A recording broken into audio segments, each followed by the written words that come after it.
Praise the lord. దేవుని పరిశుద్ధ నామమునకు మహిమ ఘనత ప్రభావములు కలుగునుగాక. వేకుజాం ప్రార్థన. రండి ఒక ఆరాధన గీతాన్ని పాడుకుందాము.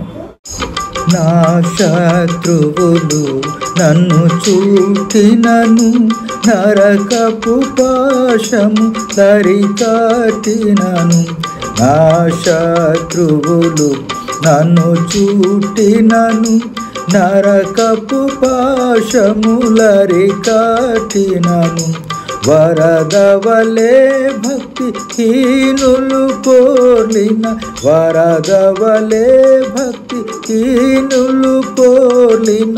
విడువక నన్ను ఎడబాయని దేవా, విడువక నన్ను ఎడబాయని దేవా.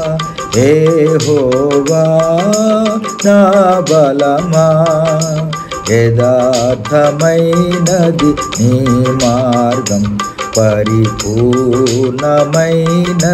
నీ మార్గం. యెహోవా. ఈనాటి దేవుని వాగ్దానపు వాక్యాన్ని చదువుకుందాము. యెషయా గ్రంథము 41వ అధ్యాయం 12వ వచనం. నీతో కలహించు వారిని నీవు కనుగొనలేకపోదువు. ఈ వాక్యము ఇశ్రాయేల్ ప్రజల కొరకైన వాక్యము. యెషయా ప్రవక్త ద్వారా శత్రువులకు దేవుని ప్రజల్ని బాధించేటువంటి శక్తి సామర్థ్యాలు అధికారములు లేవని దేవుడు నిశ్చయముగా తెలియజేస్తున్నటువంటి వాగ్దానపు వాక్యం ఇది. ప్రియమైన దేవుని ప్రజలారా, ఈనాటి ఈ వాక్యము మనకు కూడా వర్తిస్తూ ఉంది. ఇది దేవుని వాగ్దానమై ఉన్నది. ఇప్పుడు శత్రువు కుతంత్రాలను భయపడకుము, నేను నీకు సహాయం చేయువాడనని దేవుడు మనకు కూడా ఈ వాగ్దానాన్ని ఒక అభయంగా, ఒక భరోసాగా ఇస్తున్నటువంటి మాట ఈ వేకుజామున దేవుడు మనకిస్తున్నటువంటి వాగ్దానపు వాక్యము. మన భారమంతా, మన చింత యావత్తు దేవుని మీద వేస్తే దేవుడు మన యొక్క ప్రతి పరిస్థితి గుండా మనల్ని నడిపిస్తాడు. శత్రువును ఓడించి, శత్రువుకు అపజయం ఇచ్చి, నీ ప్రతి అవసరతలో దేవుడు నీకు తోడుగా ఉండి నీకు జయమిస్తాడు. నీకు విరోధముగా రూపింపబడే ఏ ఆయుధము వర్ధిల్లదని దేవుని వాక్యము మనకు తెలియజేస్తుంది కదా.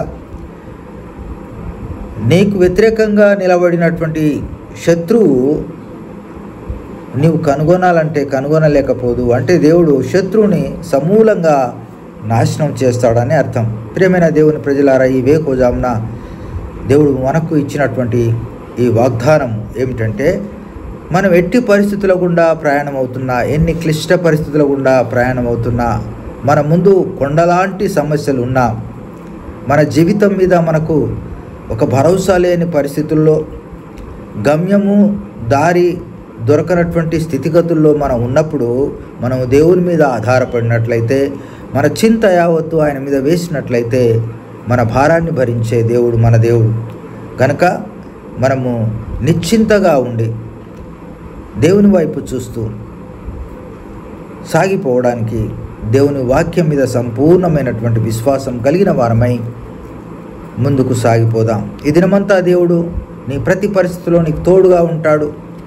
నువ్వు ఇంటర్వ్యూస్కి వెళ్ళినా, లేదా నీ ఉద్యోగంలో సమస్యల్లో ఉన్నా, నువ్వు ఆర్థిక పరిస్థితుల్లో ఉన్నా, ఇంకా ఆత్మీయంగా నీవు సతికిలబడేటువంటి పరిస్థితులు నీకు ఎదురుగా వచ్చినా, దేవుని వైపు చూడాలి.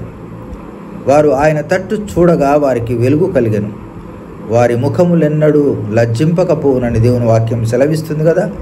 ప్రియమైన దేవుని ప్రజలారా, మన దేవుడు గొప్పవాడు, ఆయన సమర్థుడు, ఆయన ప్రేమకు మితి లేదు.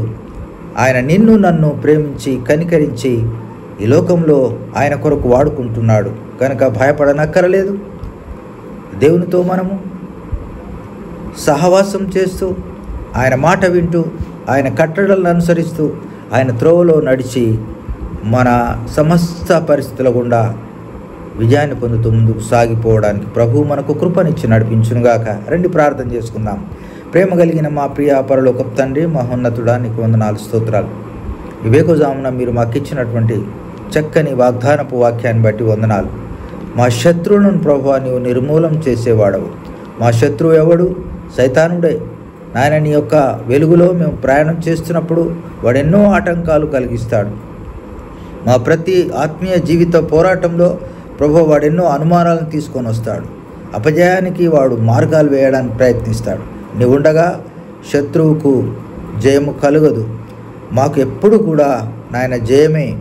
ప్రభువా నువ్వు పోషించేవాడవు, నడిపించేవాడవు, నీ కొరకు నిలబెట్టుకునేటువంటి వాడవు, మా ద్వారా నీవు మహిమ పొందేటువంటి దేవుడవు గనుక నీవు మా అక్కరలు, అవసరతలు, మా ప్రతి పరిస్థితుల్ని నీవు తీర్చి నువ్వు మహిమ పొందుమని యేసయ్య అతి శ్రేష్టమైన నామమున స్తుతించి ప్రార్థించి అడిగి వేడుకొంచున్నాం తండ్రి.